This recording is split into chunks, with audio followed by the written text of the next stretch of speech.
자, 오늘 할 교리 제목은요, 이렇습니다. 우리는 사랑의 메신저. 뭐라고요? 우리는 사랑의 메신저.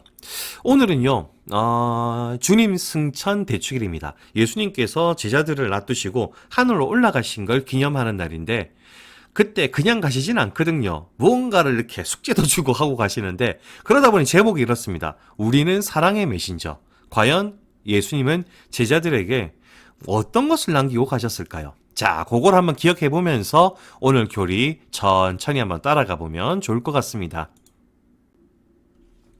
자, 오늘은요, 주님 승천 대축일입니다. 예수님께서 하늘로 올라가신 날이죠. 근데 아주 중요한 질문이 있습니다. 뭐냐, 요거죠. 예수님은 왜 승천하셨을까? 왜 하늘로 올라가셨을까? 왜 제자들을 남겨두고 하늘로 올라가셨을까? 요 질문은요, 제가 작년에도 했던 질문입니다. 기억나십니까? 기억력이 좋은 친구들은 바로 나올 텐데, 예수님은 왜 승천하셨을까요? 아니, 부활하고 제자들과 함께 계속 같이 있으시면 좋을 텐데, 그렇잖아요. 계속 예수님이 제자들과 같이 있었으면 제자들 얼마나 좋았을까요? 그런데 왜 승천하셨을까요? 작년에 분명히 정답을 말씀드렸는데, 한번 보죠. 기억나십니까? 작년에 나왔던 PPT입니다. 예를 들어서 어머니가요, 자녀를 위해서, 여러분들을 위해서 밥을 해주고 식사를 준비하는데 여러분이 그걸 100번 받습니다. 100번. 여러분들 요리할 수 있겠습니까? 엄마가 밥 해주고 요리하시는 걸 1000번 받습니다. 1000번 받습니다. 여러분 요리할 수 있을까요? 저는 못한다고 봅니다. 왜? 한 번도 내 손으로, 내 스스로 직접 만들어 본 적이 없잖아요. 100번 봤다 하더라도, 1000번 봤다 하더라도, 결국엔 스스로 한번 해봐야 됩니다. 스스로 즐겁게. 물론 요리가 엉망이 될 수 있죠. 아주 맛없는 어떤 음식이 만들어질 수 있습니다. 그렇다 하더라도, 스스로 즐겁게 요리하는 기회가 한 번은 있어야 됩니다. 그래야 여러분들이 요리를 할 수 있겠죠. 이거는 예수님과 제자들의 관계에 있어서 마찬가지입니다. 예수님, 부활하신 예수님이 옆에 있었으면요, 제자들, 좋죠. 뭐, 궁금한 거 있으면 예수님한테 물어보면 되고요. 길을 잃으면 예수님한테 물어보고요. 뭐, 척척척척 다 됩니다. 그런데 예수님이 계속 그렇게 해주시면요, 제자들은 성장할 수 없죠. 계속 구경꾼일 수밖에 없습니다. 계속 예수님 뭐 해주시는 거, 멋있다, 이러고 있는 것일 수밖에 없죠. 결국에는 제자들도 스스로 즐겁게 예수님이 하셨던 일들, 가르치셨던 것들을 제자들도 스스로 해보고, 스스로 알려보고, 그걸 실천해 볼 수 있는 기회가 있어야만 합니다. 근데 예수님이 계속 계시면요, 그 기회가 좀 많이 날아가죠. 그래서 예수님께서는 하늘로 올라가십니다. 야, 너희들 스스로 즐겁게 한번 해봐라. 화이팅! 화이팅! 화이팅! 잘할 수 있다. 화이팅! 하면서 올라가시게 되는 것이죠. 근데 그냥 올라가신 게 아닙니다. 제자들한테 너희들 스스로 잘해봐라 그랬으니까 숙제를 남겨주십니다. 숙제가 뭐냐? 자, 줄 거십시오. 숙제 쓰시고요.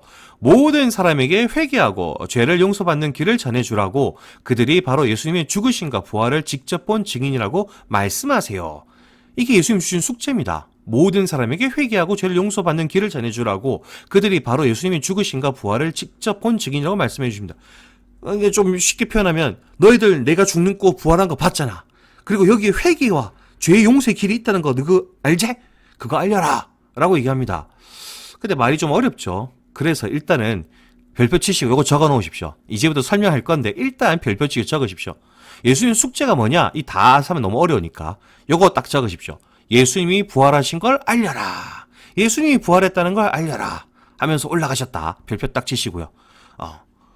요게 예수님이 하셨던 어떤 숙제의 기본인데, 그럼 예수님 부활하시는 걸 알리는 건데 용서와 죄 이게 뭘까? 그건 예수님의 죽음과 부활을 보면 살살 답이 나옵니다. 자, 보죠.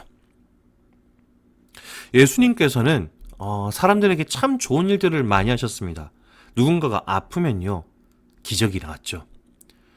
이 사람이 힘들고 괴롭구나. 사랑하는 마음으로 그 사람을 치유해 주셨습니다.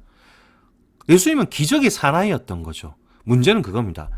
예수님이 사랑으로, 사랑의 마음으로 치유해 주셨는데, 하느님 나라를 보여주는 어떤 모습으로 치유해 주셨는데, 그것을 보는 사람들의 입장에서 욕망이 꿈틀거리죠. 아, 저 사람 기적의 사나이네. 야, 저 사람 빵 5개와 물고기 5마리로 사람들 다 먹이네. 이야, 저 사람 기적의 사나이네. 저 사람이라면 우리의 욕망을 다 이루어줄 거야. 우리 잘 먹고 잘 살게 해줄 거야. 라는 욕망이 꿈틀거립니다. 야, 예수님 보면서 그런 생각을 할 수 있어요? 라고 하는 친구들 있을지 모르겠는데, 우리 솔직히 한번 질문해보죠.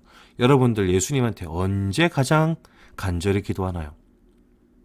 주님, 시험 잘 치게 해주세요. 예수님, 저 뭐 갖고 싶은데 뭐 갖게 해주세요. 그때 기도 제일 잘하죠. 우리는 어떤 욕망이 있습니다. 예수님이 이뤄줄 수 있는 힘이 있다는 걸 아니까, 주님, 우리 기도 시험 잘 치게 해주십시오. 저 등수 많이 올라가게 해주십시오. 저 좋은 데 가게 해주세요. 우리들의 어떤 바램을 담아서 기도를 하게 되죠. 예수님은 사랑으로 기적을 일으키는 분이고, 사랑의 길을 가기를 원하시는 분인데, 우리는 그걸 보면서 예수님 힘이 있으니까 이루어지면 좋겠는데, 예수님 몸을 해주면 좋겠는데 라는 욕심이 우리들도 꿈틀거리고 있죠. 실제로 저도 오늘 아침에 성모님한테 기도하는데, 성모님 뭐뭐 좀 해주세요 라고 기도했습니다. 우리는 다 그렇죠. 이게 사실 따지고 보면 크게 문제냐라고 보면 딱히 나쁜 건 아닙니다. 나쁜 건 아닙니다. 예수님한테 주님 좀 도와주세요, 성모님 우리를 기도해 주세요 하는 게 나쁜 건 아닙니다. 다만 우리의 욕망이 지나칠 때, 그것이 하느님과 우리의 관계를 해칠 정도가 될 때, 멀어지는 뭔가를 바라게 만들 때, 그때 죄가 태어나기 시작하죠. 그리고 예수님이 살던 시절에도 죄가 태어나기 시작합니다. 예수님이 기적의 사나이로 소문이 나고요. 그리고 예루살렘에 드디어 들어왔습니다. 사람들은 기적의 사나이가 온다고 막 나뭇가지 흔들고 막 이랬는데, 그때 예수님 흐름한 옷에 어린 나귀 타고 나타납니다. 실망스러웠겠죠. 거기다가 예수님은 사랑을 이야기합니다. 아니, 우리 욕망을 좀 이루어졌으면 좋겠는데 사랑만 얘기합니다. 막 사람들이 천대시하던 세리들, 죄인들하고 막 친하게 지내고요. 사랑을 얘기합니다. 우리 바라는 거 좀 이루어졌으면 좋겠는데 딴짓하고 있습니다. 그런 것들이 막 쌓이고 실망이 쌓이죠. 그때 누군가 딱 나타나서 얘기합니다. 저 사람 사기꾼이다. 저 사람 사기꾼, 저 없애버려야 된다. 그래서 사람들은 예수님을 죽음으로 몰고 나갑니다. 죄가 없는 분을 십자가에 못 박아 죽여버립니다. 자신들의 욕망을 안 이루어준다고, 우리들의 큰 욕심들을 안 이루어진다고 예수님을 죽음으로 몰고 나가버립니다. 근데 예수님은 그때 어떻게 하셨느냐? 죽을 때까지 사랑하셨죠. 죽을 때까지 사랑하는 모습을 보여주셨습니다.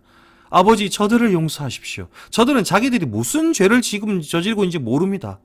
라고 십자가 위에서 말씀하셨습니다. 죽을 때까지 사랑하셨죠. 하지만 예수님은 결국은 돌아가셨습니다. 그리고 예수님이 그냥 죽고 끝나면 메시지가 어찌 되느냐? 예수님처럼 살면은, 저 죽을 때까지 바보처럼 사랑만 하고 살면은 죽는구나. 예수처럼 살면 안 되겠네. 로 끝날 수 있죠. 근데 이 예수님을 하나님이 부활시키셨습니다.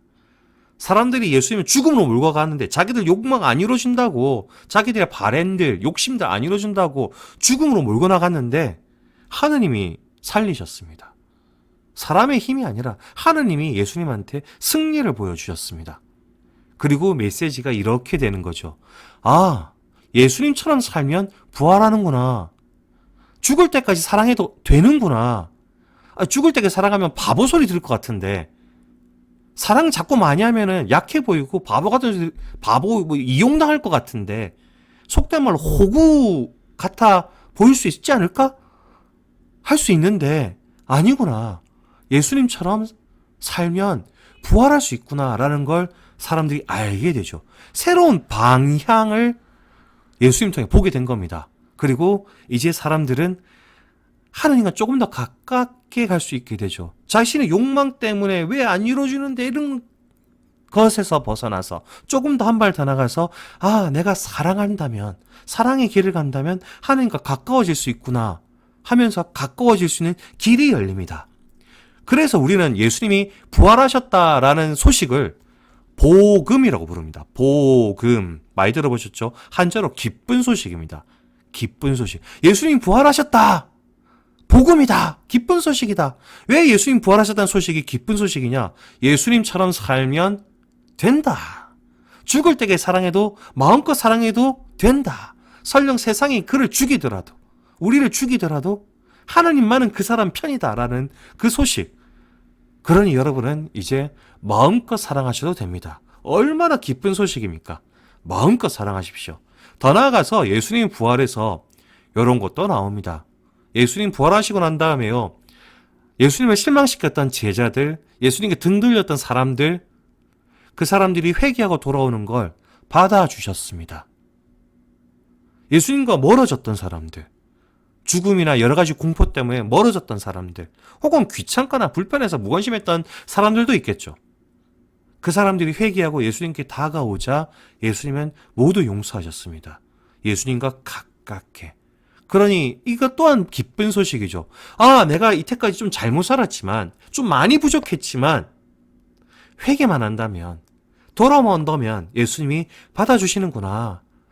예수님이 받아주시는구나. 이 얼마나 기쁜 소식입니까? 기쁜 소식이죠. 이 또한 기쁜 소식입니다. 그래서 이래 되는 겁니다.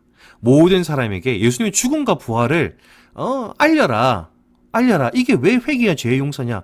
예수님 부활하셨다. 마음껏 사랑해라. 그리고 예수님 여러분들 사랑한다. 돌아오기만 하면 예수님 받아주신다. 그러니 회개해라. 회개하면 된다. 라는 소식, 얼마나 기쁜 소식입니까? 그것을 알리라고 예수님께서 승천하시면서 하늘 올라가면서 숙제로 빡! 야! 숙제해라. 너희들 이 복음을 알려라. 하면서 숙제를 주고 가셨습니다. 그리고 숙제만 주신 게 아니라 우리만 놔두면 우리가 얼마나 외롭고 힘들겠습니까? 사랑만 하면 사는 게 참 쉽지는 않거든요. 나쁜 생각 가끔씩 들 때도 많고요. 그러니 예수님이 이렇게 얘기하십니다. 아버지께서 약속하신 분, 곧 성령을 제자들에게 보내주시겠다고 약속하신다. 약속도 하고 올라가셨죠. 너희들 혼자 외롭게 두지 않을게. 나 성령 보내줄게. 나 약속한다 하면서 너가 너무 외로워하지 마라 하시면서 숙제도 주시고 너희들 도와줄게 라면서 약속도 하고 올라가신 겁니다. 그 결과 우리는 사명이 하나 생겼죠. 세상 끝까지 복음을 전하는 사명. 그걸 우리가 가지게 됐습니다. 복음을 전해라. 복음 뭐였죠? 자, 아까 길게 얘기했는데 요겁니다. 별표 치고 딱 적으십시오. 예수님처럼 살면 부활한다. 즐겁고 마음껏 사랑해도 된다. 예수님은 돌아오면 용서하신다. 회개하고 돌아오면 용서하신다. 우리가 좀 부족해도 돼라는 거죠. 자, 이거 기쁜 소식입니다. 적으십시오. 별표 치십시오. 여러분들 마음껏 사랑해도 된다고 사람들이 얘기하시고요. 좀 부족해도 회개하고 예수님 곁으로 돌아오면 된다고 얘기하셔도 됩니다. 그렇게 얘기하셔야 됩니다. 여러분들은 그럴 사명을 갖고 있습니다. 자, 그거를 알려라. 그 사명을 예수님 주셨습니다. 다 적으셔야 됩니다. 별표 치시고요. 그래서 우리는 이게 좀 어려운 말로요. 세상의 복음화를 위한 사명을 맡기셨다.